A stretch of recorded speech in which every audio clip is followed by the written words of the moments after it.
We learn from it and try and move on. That's it. Opinion is at the heart of the show. It's a place for open and frank conversation, but without the fear of cancellation. So join me here on GB News on Friday, Saturday and Sunday afternoons between 4 and 6 p.m.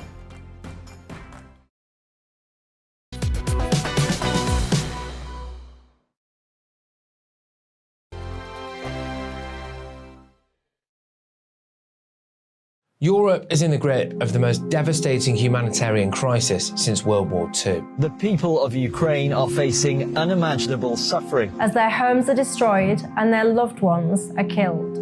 Millions of people are being forced to flee for their lives, carrying only their children, their pets, and the clothes on their back.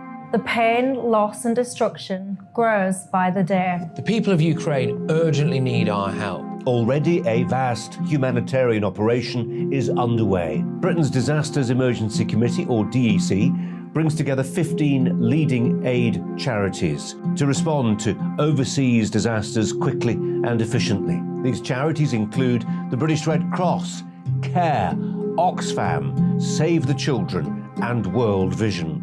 Their teams are working on the ground in Ukraine and neighbouring countries to bring vital aid to those who need it most. If you can spare it, your gift to the DEC's humanitarian appeal will go a really long way. £10 provides essential hygiene supplies for a person for a month. £50 provides blankets for 4 families. £100 provides emergency food for 2 families per month. It's easy to give. You can donate online at dec.org.uk or call the 24-hour donation line on 0370 60 60 900. If you prefer to send a cheque, please post it to the Ukraine Humanitarian Appeal, PO Box 999, London, EC 3A 3AA. To give £10 on your mobile, simply text the word crisis to 70150. Standard network charges apply for calls and you must be 16 or over. Texts are charged at the standard network rate and your £10 donation will be added to your bill. 100% of your donation goes directly to the DEC to save lives and deliver critical support where it's needed.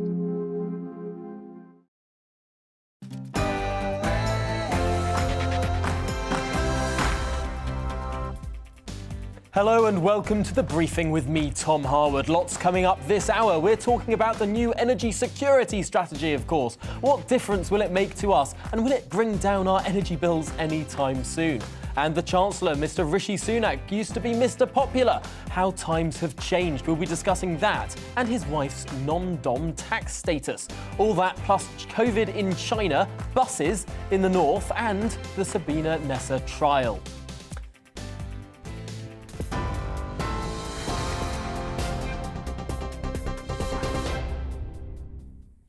Good afternoon, it's 12 o'clock. I'm Rosie Wright, keeping you up to date today on GB News. The Prime Minister says the government's energy strategy is about making sure the UK is never again blackmailed by people like Vladimir Putin, and that it's also about tackling mistakes of the past. Well, the new strategy has been published today and it aims to boost homegrown nuclear, wind, solar and hydrogen power to reduce the UK's dependence on overseas oil and gas and also to keep energy prices stable. Under the plans, the government hopes to deliver up to 8 nuclear reactors by 2030. Well, former Energy UK CEO Angela Knight says much of that strategy could have been decided years ago. Successive governments, I'm afraid, have put energy to one side. Yeah, they've focused on shutting down coal-fired power stations and building wind, and that's right. But they've never focused on the security piece, and they've always assumed that the wholesale price of gas around the world was going to remain low, and therefore they could take their time. Boris Johnson has described attacks in Ukraine as systematic slaughter of innocent people. Earlier today, the Foreign Secretary announced that the UK is banning all imports of Russian energy and is stepping up its supply of weapons to Ukraine. Liz Truss revealed the new measures at a NATO gathering of foreign ministers in Brussels this morning. Ukraine's foreign minister says the country needs more weapons from its NATO allies to repel Russian forces. Well, the Russian military forces are focusing on the Donbas region in Ukraine, with artillery and airstrikes continuing. That's the latest British military intelligence, which added that Russian forces are likely to continue facing morale issues and shortages of supplies and personnel. Ukraine's Deputy Prime Minister says the country hopes to evacuate trapped civilians through 10 humanitarian corridors today. President Zelensky told the Greek parliament there's still 100,000 people left in Mariupol. We have never seen a city being reduced to ashes, completely flattened. The city being completely under the siege. Its residents are killed by hunger and thirst. There are still about 100,000 people still left in the city, but there is virtually no building left undamaged. A security guard accused of spying for Russia at the British Embassy in Berlin is appearing in court today. David Smith is charged with 9 offences under the Official Secrets Act. Well, the British national was extradited to the UK from Germany yesterday and is appearing at Westminster Magistrates Court. Our Home and Security Editor Mark White has been at court. He said spying is an issue of great concern to Western governments. 7 of those offences relate to the gathering of information with a view to passing that on to the Russian state. Another offence of actually passing on information to an individual that David Smith believed was a member of the Russian state, and a 9th charge of attempting communication. Labour leader Sir Keir Starmer has accused the Chancellor of breathtaking hypocrisy because of his wife's non-domicile tax status. It follows reports by The Independent that she may have saved millions by not paying UK tax on foreign income. Ashton Murphy was believed to be worth billions. She's defended her status. Labour says the Chancellor should reveal the extent of tax savings his family made, whilst he increased the taxes for working families. More than 750,000 people in the UK have reported having long COVID for more than a year. The Office for National Statistics estimates 1.7 million people were likely to be experiencing symptoms in February. The new data also shows long COVID symptoms are estimated to be affecting the day-to-day activities of over 1 million people. A search and rescue mission has resumed to look for a British man and his teenage son who went missing on a diving trip in Malaysia yesterday. 46-year-old Adrian Chesters and his 14-year-old Dutch son Nathan were reported missing with 2 others whilst diving near the coastal town of Mersing. A 35-year-old Norwegian woman has been rescued and taken to hospital. She told authorities she lost sight of the other divers after the group drifted far from their boats due to strong underwater currents. A French national is still unaccounted for. You're up to date on GB News. We'll bring you more as it happens. Now, let's go to the lunchtime briefing with Tom.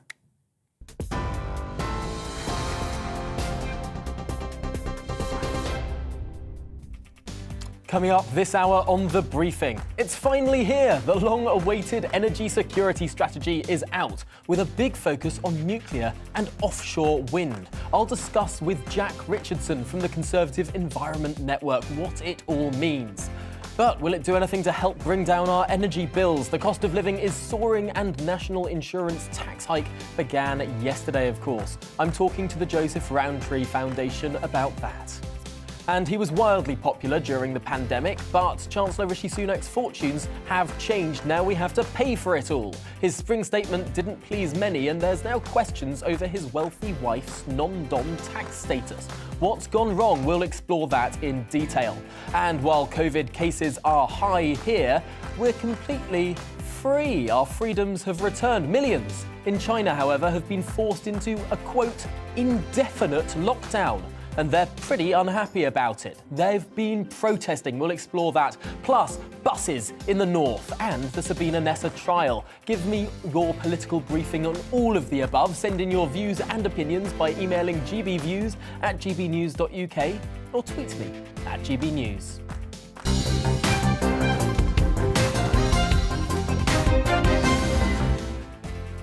Well, the wait is over. Today, the government has at long last published its long-delayed and hotly disputed energy security strategy. There's a big focus on nuclear power and offshore wind, of course, as war in Ukraine has focused minds on becoming more self-sufficient in energy. Well, what does it all mean? Joining me now is Jack Richardson from the Conservative Environment Network, indeed their climate spokesman. Welcome to the programme. I suppose, first of all, there are some wins for those who are keen to decarbonise, but the Labour Party has been particularly critical of this strategy in terms of how lack of direction, perhaps. on onshore wind. There seems to be a distinction between where the government was a couple of weeks ago in trying to encourage more onshore wind, and now those targets seem to have disappeared. What's gone on? Well, I think the Labour Party might be wrong. There is quite a clear direction being set by this strategy, and it's basically we're doubling down on our transition to clean energy. We've increased, or we are going to be increasing our offshore wind target by 25% up to 50 gigawatts. By 2030, and that includes 5 gigawatts of floating offshore wind, which accesses deeper and windier seas. I'm really pleased to see that because a group of Senate MPs have been campaigning to raise that ambition after the private sector has shown a lot of interest in floating offshore.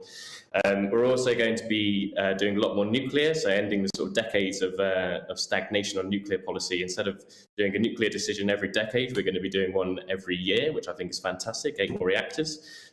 On onshore wind, I think the government's going to be working with a few communities that really want onshore wind to build wind farms in return for lower bills. And I think that that is going to prove to the government once and for all that there is much greater appetite for wind farms, including from Conservative and rural voters who live near them, and the polling backs that up. They've become much more sympathetic to them over the past 5 years or so.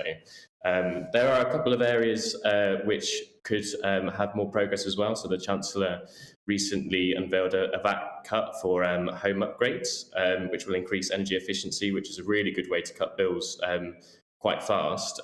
We could maybe go further on that by boosting successful energy efficiency schemes. And one key thing, which I don't think people are focusing on just yet, is if we're going to be building all this clean energy, renewables, nuclear power, and also insulating homes, we really need to start training our workforce up, because we don't have the people with the skills just yet, even though there is a massive appetite, particularly among young people, to do apprenticeships and T-levels in industries like renewables and home insulation, heat pump installation, things like that.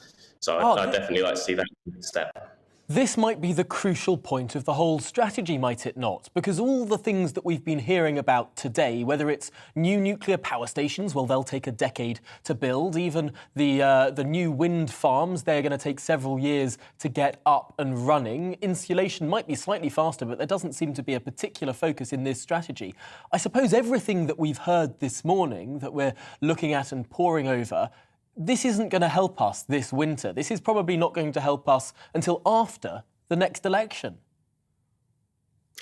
So this is basically the scale of the challenge, and I think people are definitely waking up to this. For decades, we've hooked ourselves, or Europe has hooked itself in general on Russian gas. It now supplies about 40% of that. We can't replace that overnight, especially in the UK, where even though we don't actually import much gas and oil from Russia directly, because we're so reliant on gas for heat, our prices are going up for the roof. Energy efficiency is relatively fast, and it helps people basically waste less energy. So 20% of your bill isn't literally going through the roof and through the walls. So it's basically one of the shorter term measures. In the meantime, I think the government, especially in October, when we're looking at bills going up by another up to £3,000, it's probably going to have to boost its direct support to households, because more households are going to be in fuel poverty. But the key thing is that if you want to lower bills in the medium to long term, it's definitely got to be renewables, because they are the cheapest sources of energy that we have available now.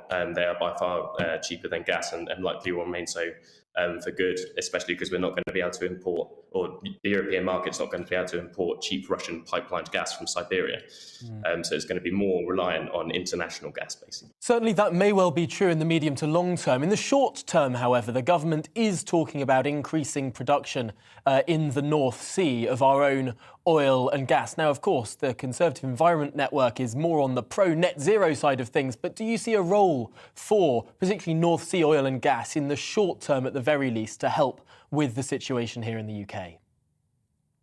So I certainly do. I think it's definitely right that we start sweating the assets in the North Sea, and I think the strategy is also going to be announcing a licensing round this summer for some more gas fields like Jackdaw, for example. I think it's perfectly compatible to be using North Sea gas during our transition to net zero. Indeed, we need it. It backs up wind and solar when the wind isn't blowing. Eventually, we're going to have storage solutions like green hydrogen, so we can reduce our gas use for that. But in the meantime, over the next 3 decades, and it is over 3 decades, and people really need to understand this, we're going to need gas to keep the lights on effectively. But there's more than enough in the North Sea, and we can reduce our gas demand through clean energy. So this is the point that net zero and national security and our security of our energy supplies, the best way to do both is without a doubt the transition to clean energy. That's really interesting that the Conservative Environment Network is in favour of that slight expansion in North Sea oil and gas in the short term. Potentially there's a lot more consensus in the House of Commons than potentially we have been led to believe in recent months with a lot of the heat in the debate. Well, we're finally seeing some light and indeed a very interesting strategy this morning. But for now, Jack Richardson of the Conservative Environment Network, thank you very much for joining us here on The Briefing this afternoon. Now, the UK will massively scale up its use of nuclear power as part of the government's energy security strategy. Up to 8 new reactors could be built.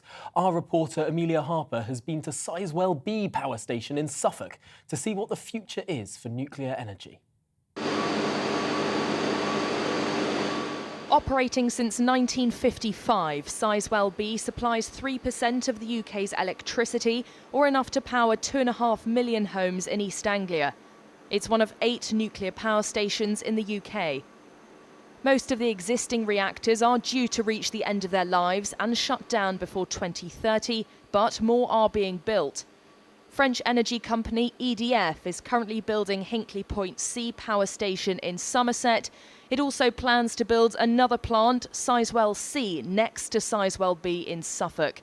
It's been backed by £100 million of government funding. Robert Gunn is the station director at Sizewell B power station. So at the moment, nuclear is just about 20% of the country's electricity, 24/7, 365 days of the year. But if you look forward, when we get the new power stations on, Hinkley C, Sizewell C, and here at Sizewell B can provide power for over 15 million homes, a fantastic amount of energy for the country. But not everyone is convinced about the future for nuclear, including local campaigner Alison Downs. There are numerous future energy scenarios that do not include Sizewell C, and clearly solar, onshore wind, offshore wind, all of those can roll out faster and more cheaply than nuclear power. Our energy crisis is now, and we shouldn't be putting so much money into a technology that won't deliver for at least 15 years, by which time our energy landscape can be transformed by storage and energy efficiency. The Sizewell C project is risky, expensive and incredibly slow to build, and everyone in the country should be concerned about it because they will all have to help pay for it, not just the people who live here. Projects on the scale of Sizewell C take about a decade to go from concept to reality. We've worked really hard with the local community to take on feedback, and that's actually helped us to shape the proposal, and based on that feedback there has been quite a number of large changes made to make the project as seamless as possible for the local community. On the other side of that though, there'll literally be thousands, if not tens of thousands of jobs being created and tens of millions of pounds being pumped into the local community and indeed hundreds of millions into the UK economy. Amid a cost of living crisis, the government is looking to other low-carbon energy sources. Nuclear is high on the agenda, but the build timescales mean it won't start making a difference for many years to come. Amelia Harper, GB News, Suffolk. And thanks to Amelia for that report from Suffolk. I don't know about you, but I think nuclear power stations look quite majestic with the domes on the top and sort of the power that they provide. It's quite a brilliant thing to be happening, although, as the report said, not for some decades to come for really the great power that they will provide. Well, after the break, we'll be speaking to Helen Barnard from the Joseph Rowntree Foundation on the cost of living. But before that, let's take a look at the weather. Hello again, I'm Aidan McGiven from the Met Office. A windy day for all of us, those winds bringing wintry showers to many parts, but there will be some brighter spells, especially for southern counties. This low pressure is moving away, but around that low we've got tightly packed isobars, and a strong wind blowing from the north to northwest. That's bringing cold air in, hence the wintry showers, a mixture of rain, sleet, hail and snow in places. And the winds will be gusting 40 to 50 miles an hour, and those strongest winds will be transferring east across the country, so turning up across east and southeast England a bit later on.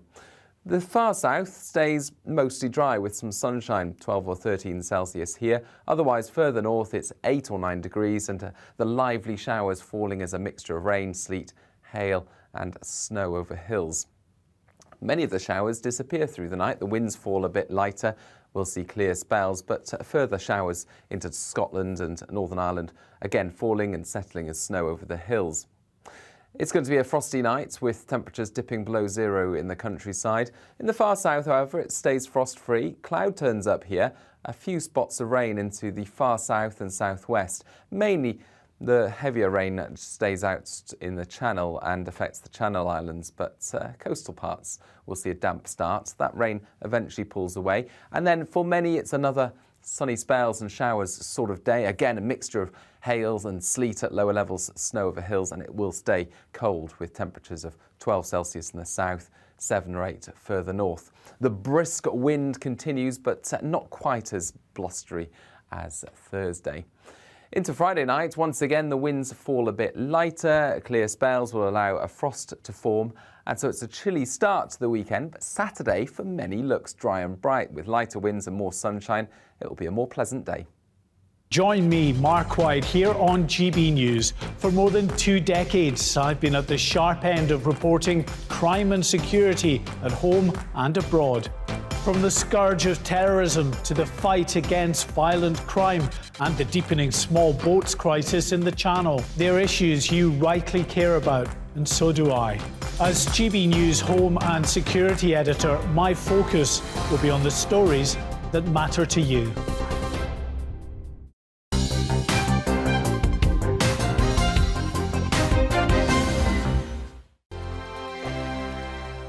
Europe is in the grip of the most devastating humanitarian crisis since World War II. The people of Ukraine are facing unimaginable suffering as their homes are destroyed and their loved ones are killed.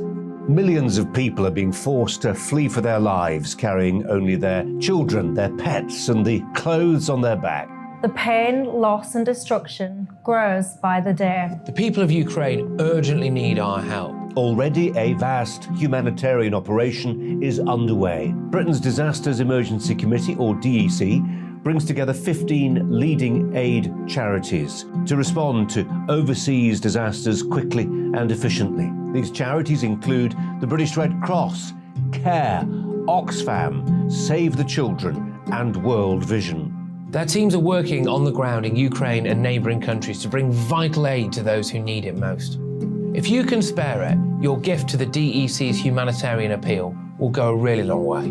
£10 provides essential hygiene supplies for a person for a month. £50 provides blankets for 4 families. £100 provides emergency food for 2 families per month. It's easy to give. You can donate online at dec.org.uk or call the 24-hour donation line on 0370 60 60 900. If you prefer to send a cheque, please post it to the Ukraine Humanitarian Appeal, PO Box 999, London, EC 3A 3AA.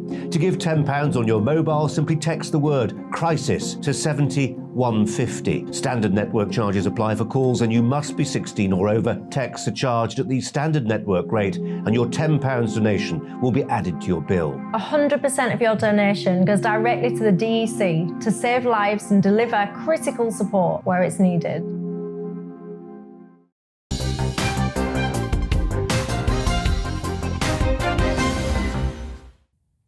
Welcome back. Now, the national insurance rise began yesterday. Energy costs and food prices are soaring, and there was no mention in the energy plan of money to help households make their homes more energy efficient.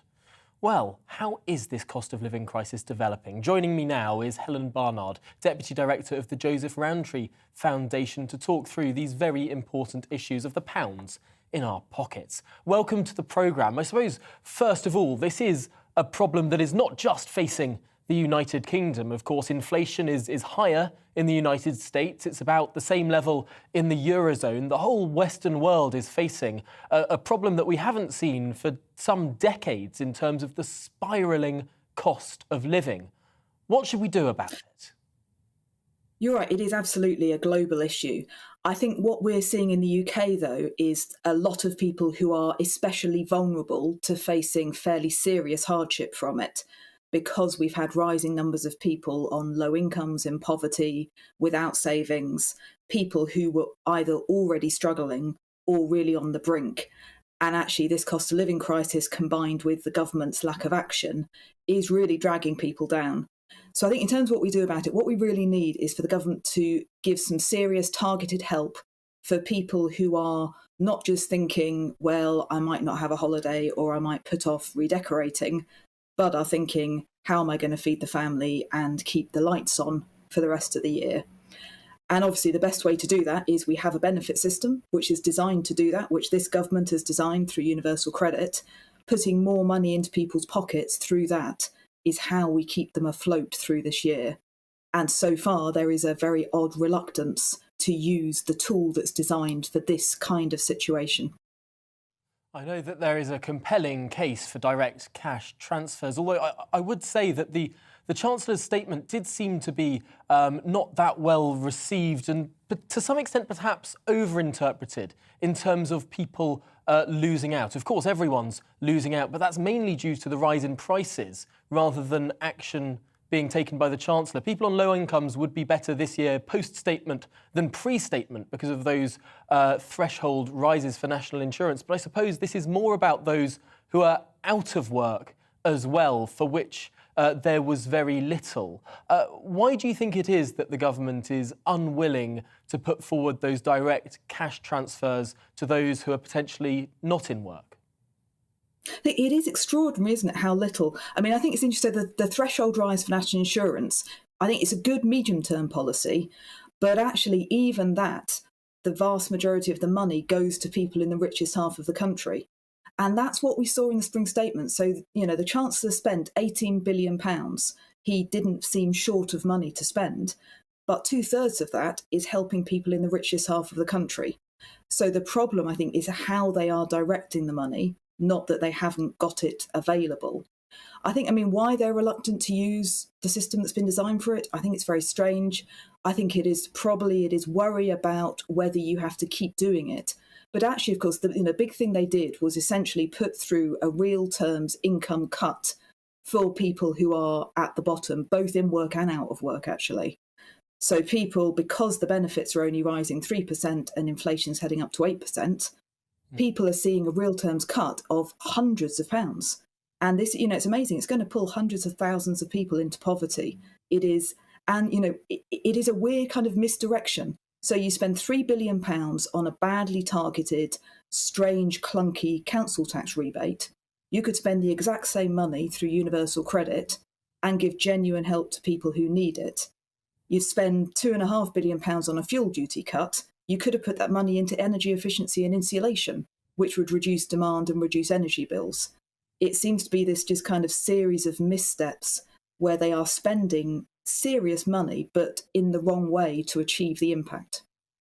I suppose there is a worry in the Treasury that, of course, the last 2 years saw a lot of spending. Billions, hundreds of billions of pounds handed out, a very loose monetary policy. Lots of money sloshing around, not just this country, but actually across the world as well. Money, frankly, that was printed.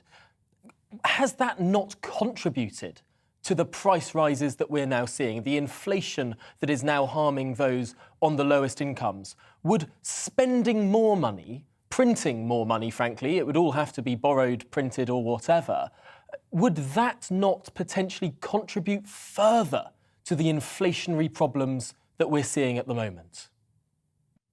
I mean, as far as we tell from the economic analysis, the drivers of the inflation, as you said at the beginning, they're global drivers. It's about the world economy bouncing back after the pandemic. So you've got this surge in demand. That is then affecting supply chains. You've got this demand for fuel. The Ukraine crisis has turbocharged it. That's what's driving inflation. You know, I don't think we should be accusing the government of somehow creating the problem. But what I think they are doing is misfiring on the solutions. Because in terms of the money, you know, the Chancellor, he spent £18 billion. He had maybe 10 billion or so fiscal headroom. He could have spent more without breaking his own rules. But it is about how they're using it. You know, he is spending money through the wrong tools for the wrong job. And I think, you know, we've seen this energy strategy today. I think there's lots of good stuff in it, but as you say, nothing on energy efficiency, which is one of the fastest ways to deal with energy bills. You know, new nuclear power stations, they may help, but not for a decade. Why haven't we put at least a bit of that money into things that help directly? And I think, you know, I don't think anybody thinks that we want the poorest people in the country going short of food and being cold and hungry in order to try and, you know, that's not how you tackle this.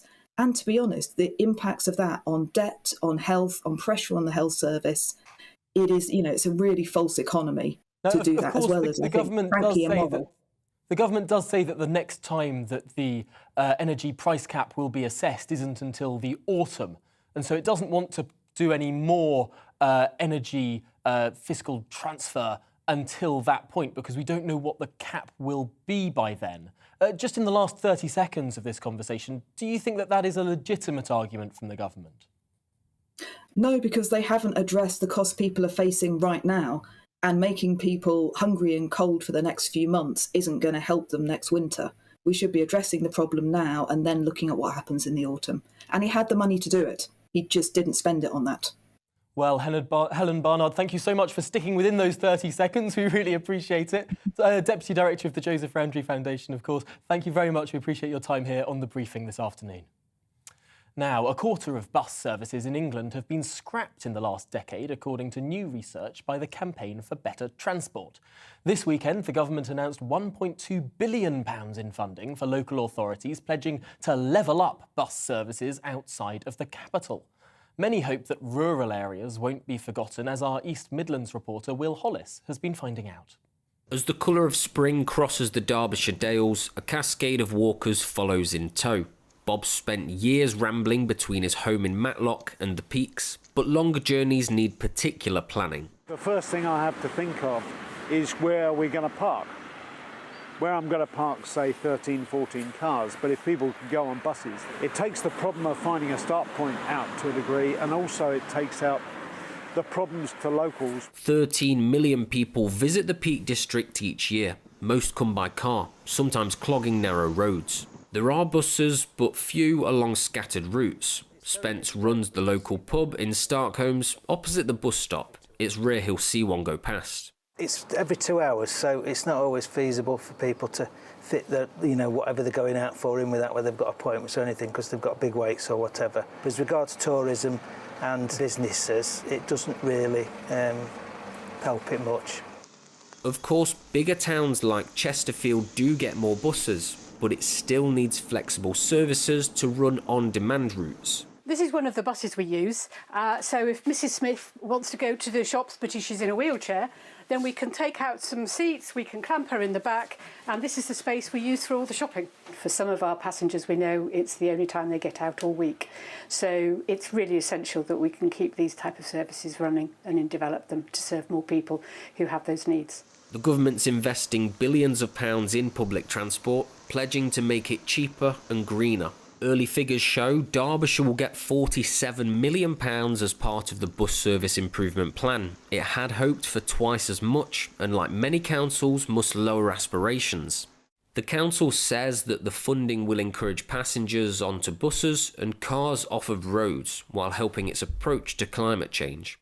But with 1 in 4 bus routes disappearing over the last decade, the Campaign for Better Transport says the government needs more ambition and more money. Norman's a former Lib Dem minister. This is a case where number 10, the Prime Minister in particular, has to, or should be, pulling together different departments and getting a coordinated voice out of government. He's not doing that, and therefore the Department of Transport effectively is pursuing one policy and the Treasury a different one.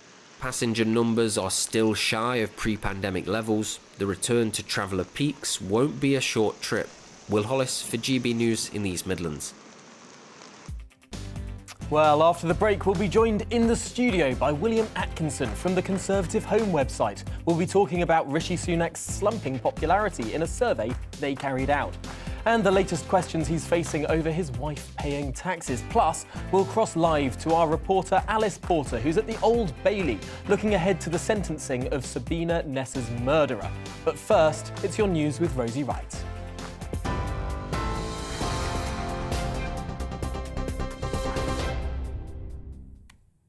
Good afternoon, it's 12:32. I'm Rosie Wright, here to keep you up to date on GB News. Now, the Prime Minister says the government's energy strategy is about tackling mistakes of the past and making sure the UK is never again blackmailed by people like Vladimir Putin.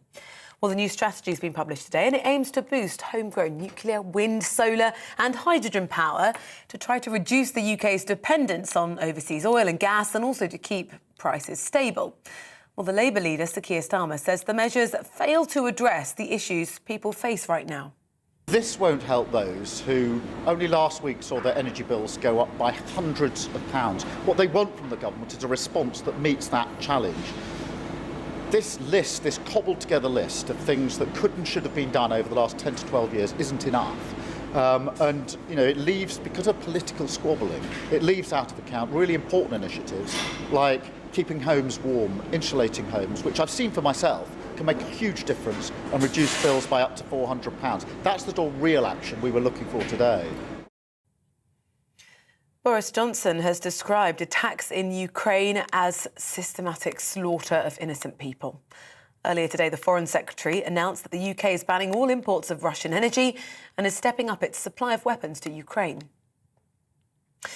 The Labour leader, Sir Keir Starmer, has accused the Chancellor of breathtaking hypocrisy because of his wife's non-domiciled tax status.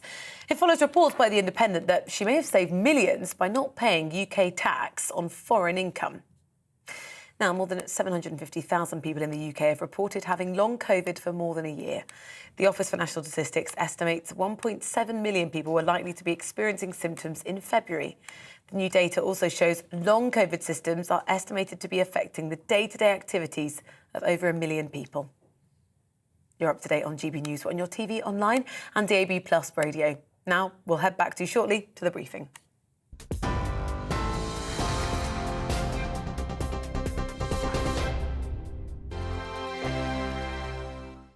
Europe is in the grip of the most devastating humanitarian crisis since World War II. The people of Ukraine are facing unimaginable suffering as their homes are destroyed and their loved ones are killed. Millions of people are being forced to flee for their lives, carrying only their children, their pets, and the clothes on their back. The pain, loss and destruction grows by the day. The people of Ukraine urgently need our help. Already a vast humanitarian operation is underway. Britain's Disasters Emergency Committee, or DEC, brings together 15 leading aid charities to respond to overseas disasters quickly and efficiently. These charities include the British Red Cross, CARE, Oxfam, Save the Children and World Vision. Their teams are working on the ground in Ukraine and neighbouring countries to bring vital aid to those who need it most. If you can spare it, your gift to the DEC's humanitarian appeal will go a really long way.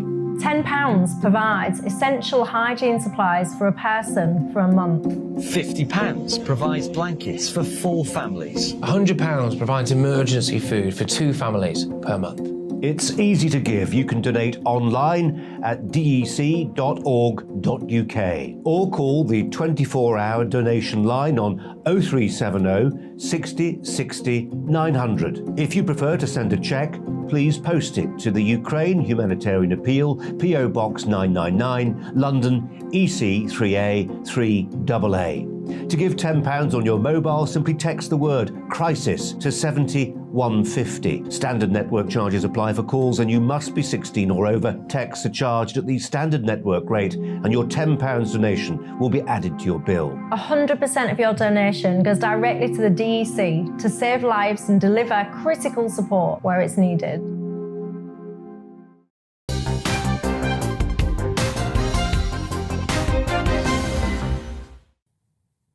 Now, Chancellor Rishi Sunak is having a tough time lately. His spring statement didn't please many. We're in the middle of a cost of living crisis, and it's now emerged that his wildly wealthy wife, Ashta Murphy, has non-domiciled tax status. When taxes are rising and many families are struggling, it's hardly the best look. But what exactly is non-dom status? How common is it? How long has it been around? And what are the implications? Well, I'm delighted to say that to explain is our very own economics and business editor, Liam Halligan, who joins me now in the studio. Liam, let's start off simply. What is a non-dom? Well, this is a status that goes back hundreds of years. It goes right back to the 18th century, to colonial Britain, when people were working overseas and they weren't taxed here in the UK on their overseas income because they were hardly living in the UK, and they might be taxed in other countries, even though you have tax treaties between countries. It's hard to know how many people in the UK are non-dom. They tend to be foreign nationals, like, of course, the Chancellor's wife, who is an Indian national. You can't hold any other citizenship if you hold Indian citizenship. There's quite a lot of countries in the world that insist you hold only their passport if you hold it. Is it really fair for her to give up her Indian citizenship? That's where she's from, that's where she's born, that's where most of her family is. So the Chancellor would point to the fact that this has been around for a very long time. There are thousands of people in the UK who do have this non-dom status, which means on money, when they're in the UK and they work and they earn money in the UK, they pay tax on that money in the UK, but they don't pay UK tax on money they earn elsewhere or money they get from investments that are based elsewhere. Obviously, for some people, it's controversial because it tends to be international, kind of jet-set, high-flying people who have this status. But I have to say, there have been quite a few Labour governments since 1799, when non-dom status was introduced, and governments of all shades and flavours, and none of them have got rid of it. Is the reason that no government, whether it's Attlee or Wilson or Callaghan or Blair or Brown even, that none of them have got rid of this status, is that reason because we quite want international jet-setting people to be living in the UK? Even if on the business they do elsewhere, they pay tax elsewhere, if they're in the UK, they still pay some UK taxes. And so, in the round, on both sides of the balance sheet taken into account, the Treasury probably does better out of having this scheme than not having it. Well, the City of London and financial services industries elsewhere in the UK, Edinburgh, Manchester, Bournemouth, there's a big financial services industry. Politicians there, local leaders there, wouldn't want this non-dom status to end. They wouldn't shout that from the rooftops, of course, because the politics of envy come in. You're often talking, by definition, about wealthy people. And it is true that, the City of London, it would be based elsewhere. It's increasingly a cyber web-based, cloud-based industry. You don't need to be physically as in touch anymore. But a lot of the reason the City of London is in the City of London isn't just, and indeed those other financial centres I mentioned, isn't just because of the sort of historic incumbency effect. It's because there's a cluster of really smart people, the vast majority of them British lawyers, British accountants, British strategists, British financiers, British traders, which of course generates a whole heap of tax revenue that we wouldn't otherwise have if that financial services industry was based elsewhere. Look, I know it's absolutely galling to a lot of people. They're having to pay a whole bunch of extra taxes. And it's no wonder Rishi Sunak's enemies have brought this to the fore now. The Chancellor has had a tremendous run during the pandemic, handing out hundreds of billions of pounds of money on furlough and COVID recovery bills, business loans, and so on. The Labour Party will like this, the fact that the shine's coming off Rishi Sunak. However unfair it is to target the guy's wife,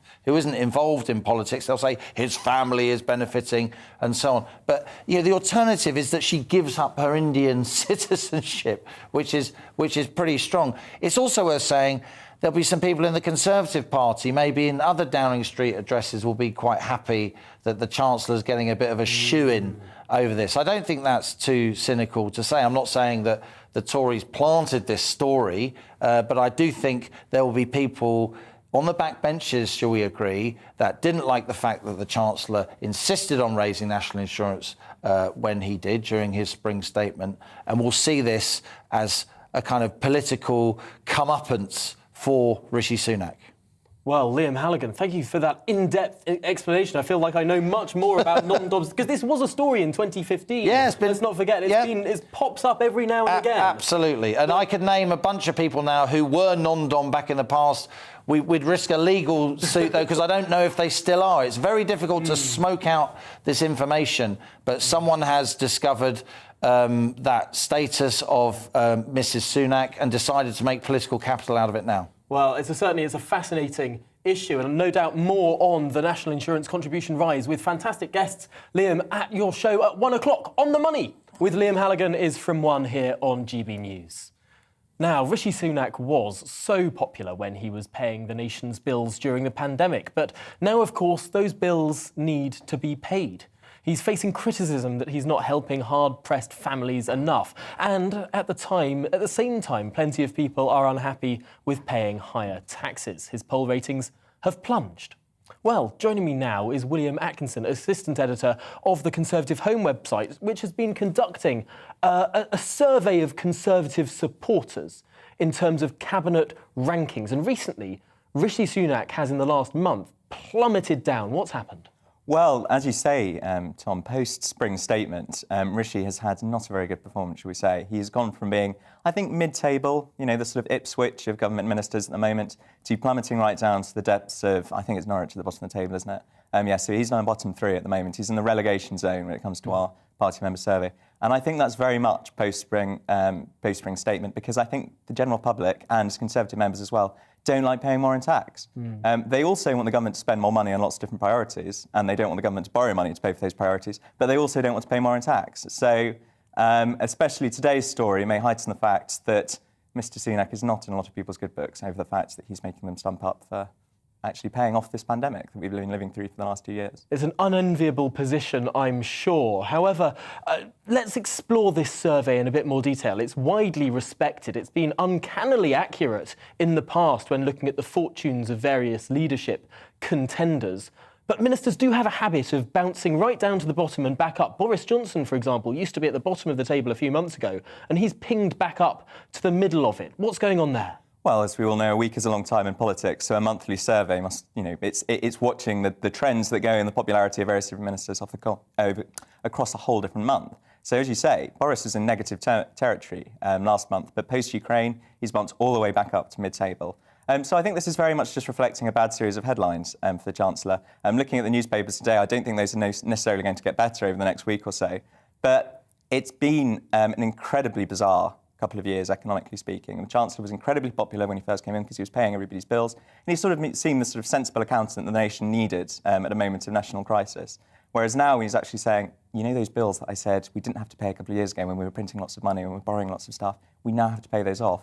I'm not surprised that all of a sudden people have turned around and say, taxes are at a 70-year high. How can we possibly have taxes so high, blah, blah, blah, blah, blah. And especially because our growth has been so anemic for so long, that's why the Chancellor has to bump up taxes. And again, people don't want to pay them. There does seem to be a concerted Get Rishi operation right now. Yesterday, the Labour Party sent round sort of pretend letters to members of the press lobby in the House of Commons, sort of pretending to be signed from Rishi Sunak, listing the 15 taxes they claim he's raising. Now, some of them, whether or not their tax rises can be debated, but certainly many taxes going up. Indeed, a number of members of Labour Party staff going outside the Treasury yesterday wearing face masks of Rishi Sunak's face, holding up letters saying we've raised taxes 15 times. Is the Labour Party more scared of Rishi Sunak than it is of Boris Johnson? I think to an extent. Certainly when he was Britain's most popular politician over the last couple of years, all the surveys that we have, aside from especially at the moment when the Prime Minister was leading the country at times from his hospital bed, Rishi Sunak has emerged as we say, the nation's favourite politician. But I think the Labour Party, for a couple of reasons, want to go after Rishi, because they can tell he's a very talented political operator, they can tell he's very popular with the public, But also, I think, Tom, we're seeing the worst excesses of some of the Labour Party's traditional mentalities, in that I think they dislike Rishi Sunak because he's somebody who's done very well for himself. They just hate the idea that there's somebody in politics who might actually have done well in business. And so we see with the stuff today going after his wife, we can debate the technicalities of non-dom status and the rest, but I think it's that worst element of both the Labour Party and indeed the British character, which hates that sort of keeping up with the Joneses mentality, that, it's all right for some. And so all of a sudden we're seeing people go after Rishi Sunak just because he is wealthy. Looking at some of these stories that have popped up this week, his wife's nom-dom status, the donations he made to his school, there's a suggestion amongst some that Rishi is just too rich to be Prime Minister. There's going to be too much of this stuff coming about. To what extent, in the last 30 seconds of this interview, do you agree with that? I don't agree with that. I think people can respect a man who's done very well for himself. I think his wealth isn't necessarily the thing that most people would think about when voting for him. And I think it's been a very long time since we had a businessman Prime Minister. Harold Macmillan had done pretty well in the publishing world. But I think it would be nice to have somebody with some financial acumen in number 10. So I don't think Rishi's been written off quite yet. Well, as you said at the start of this interview, a week is indeed a long time in politics. William Atkinson, Assistant Editor of Conservative Home, thanks very much for joining us here on The Briefing this afternoon. Now, the man who killed schoolteacher Sabrina Nessa will be sentenced at the Old Bailey today after pleading guilty to her murder. Kochi Salamaj from Eastbourne killed Sabrina Nessa in a park in southeast London last September as she walked to meet up with friends. Well, Alice Porter is our London reporter, is outside the Old Bailey for us now. Alice, what can you tell us about the case?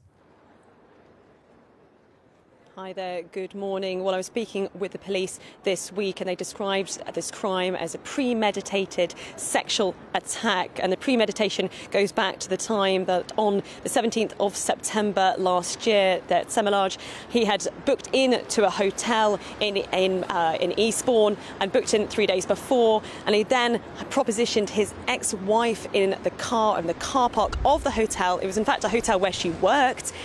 She then turned down the offer. He then, that afternoon, drove late in the afternoon all the way to London. He had no connection with the area. He stopped at a supermarket en route and made a number of purchases, including a rolling pin. And when I was speaking with the police, I was asking about the significance of the rolling pin, and they were saying that actually he was sort of looking to see which weapon would be most effective for the horrendous killing. He then carried on travelling to Kidbrooke in south east London and walked around the park for around 20 minutes before spotting Sabrina Nessa and the coming up and striking her fatally around 34 times with an emergency warning triangle, and then he pulled her out of sight, and it's understood that she died by asphyxiation. It's also understood that her clothing was rearranged, items were removed, and therefore police believe it was a sexual nature. So there's a lot of those elements to within that story. The driving, the picking of the implement suggests that this was very much premeditated, but there's also some other aspects of this which make it seem incredibly sort of random, because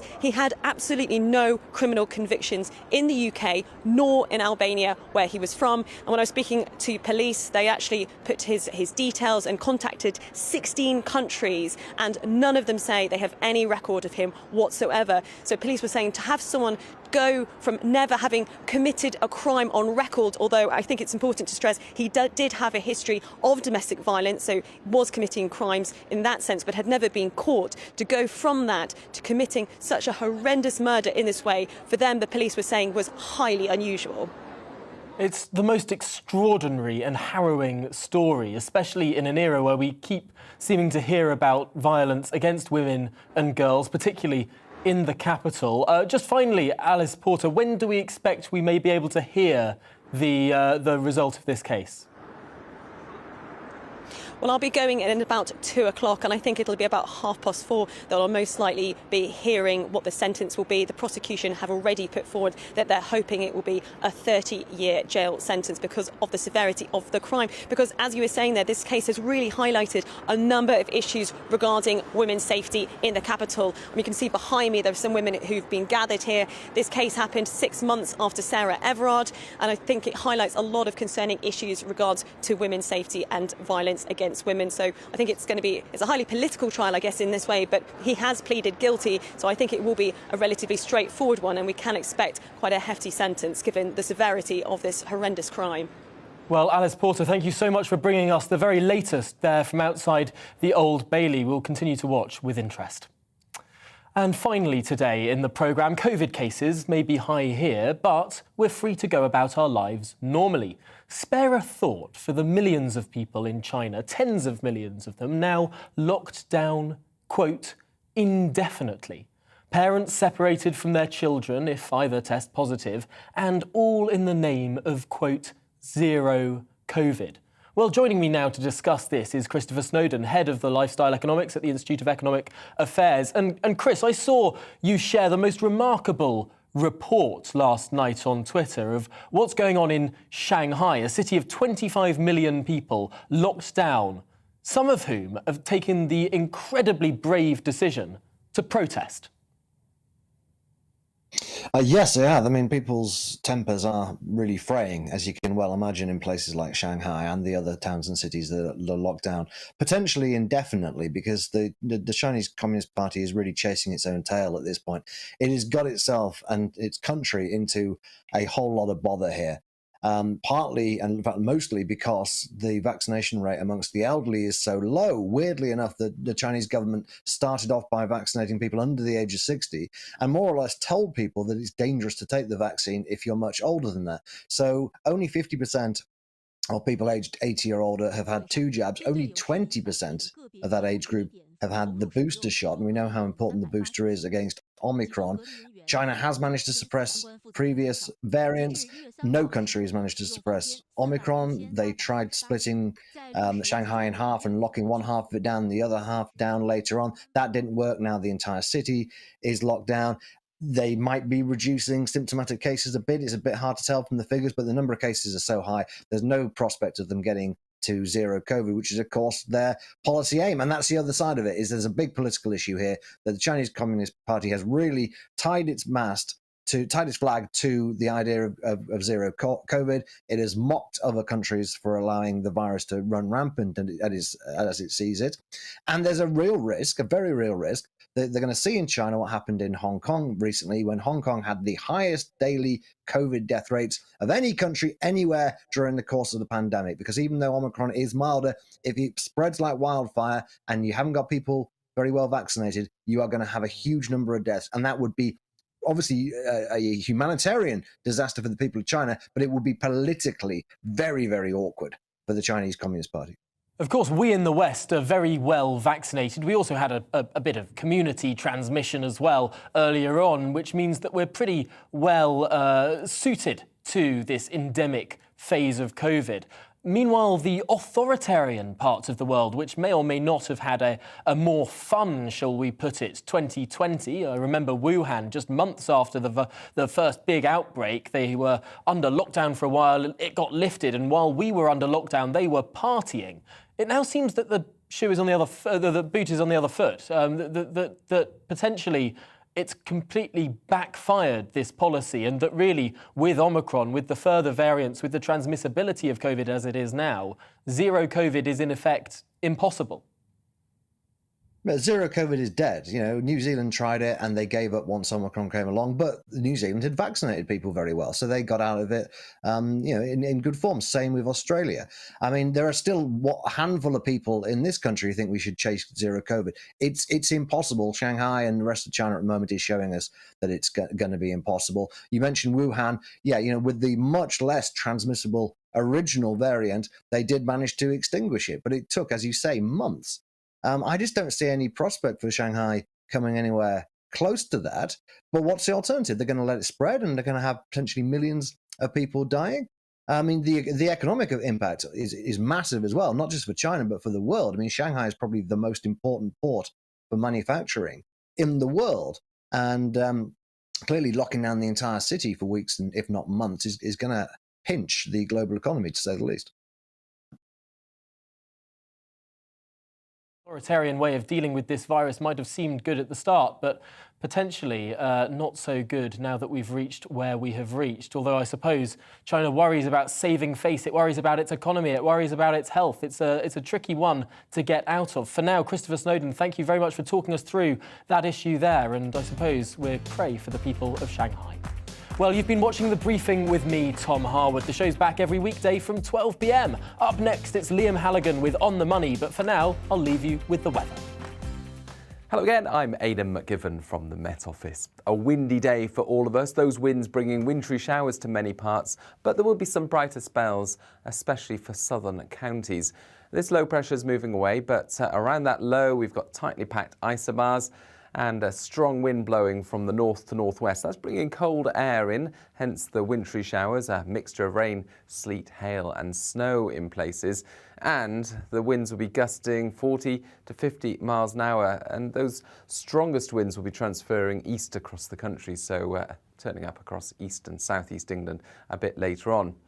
The far south stays mostly dry with some sunshine, 12 or 13 Celsius here. Otherwise, further north, it's 8 or 9 degrees and the lively showers falling as a mixture of rain, sleet, hail and snow over hills. Many of the showers disappear through the night. The winds fall a bit lighter. We'll see clear spells, but further showers into Scotland and Northern Ireland, again falling and settling as snow over the hills. It's going to be a frosty night with temperatures dipping below zero in the countryside. In the far south, however, it stays frost-free. Cloud turns up here. A few spots of rain into the far south and southwest. Mainly the heavier rain stays out in the Channel and affects the Channel Islands, but coastal parts will see a damp start. That rain eventually pulls away. And then for many, it's another sunny spells and showers sort of day. Again, a mixture of hails and sleet at lower levels, snow over hills, and it will stay cold with temperatures of 12 Celsius in the south, 7 or 8 further north. The brisk wind continues, but not quite as blustery as Thursday. Into Friday night, once again, the winds fall a bit lighter. Clear spells will allow a frost to form, and so it's a chilly start to the weekend. But Saturday, for many, looks dry and bright with lighter winds and more sunshine. It will be a more pleasant day.